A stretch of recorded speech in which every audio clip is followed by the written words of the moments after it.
तुम्ही पाहत आहात MCN न्यूज मराठी। वनमहोत्सवानिमित्त एक पेड़ माँ के नाम या अभियानांतर्गत जिल्हा परिषद माजी शासकीय माध्यमिक शाळा व कनिष्ठ महाविद्यालय खामगाव तसेच वनपरिक्षेत्र अधिकारी कार्यालय प्रादेशिक खामगाव आणि वनपरिक्षेत्र अधिकारी कार्यालय सामाजिक वनीकरण खामगाव यांच्या संयुक्त विद्यमाने विविध जनजागृतीपर उपक्रमांचे आयोजन करण्यात आले होते। या अभियानांतर्गत वनपरिक्षेत्र अधिकारी कार्यालय प्रादेशिक खामगाव ते शहर पोलीस स्टेशन खामगाव दरम्यान भव्य वृक्षदिंडी काढण्यात आली। झाडे लावा झाडे जगवा तसेच पर्यावरण संवर्धनाच्या विविध घोषणांनी संपूर्ण परिसर दुमदुमून गेला। वृक्षदिंडीनंतर शाळेच्या परिसरात वृक्षारोपण करण्यात आले। तसेच विद्यार्थ्यांसाठी चित्रकला स्पर्धेचे आयोजन करून विजेत्या विद्यार्थ्यांना बक्षिसांचे वितरण करण्यात आले।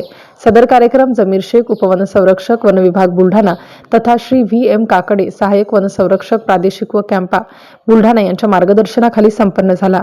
कार्यक्रमास वनपरिक्षेत्र अधिकारी प्रादेशिक स्वप्नील पवार, वनपरिक्षेत्र अधिकारी सामाजिक वनीकरण बोबडे, वनपरिक्षेत्र अधिकारी संरक्षण UR राऊत, प्राचार्य Mule, Thengzode madam, Padghan madam, Mohane madam आदींची प्रमुख उपस्थिती होती। MCN न्यूज मराठीकरिता शेख अजीज मोहम्मद, खामगाव।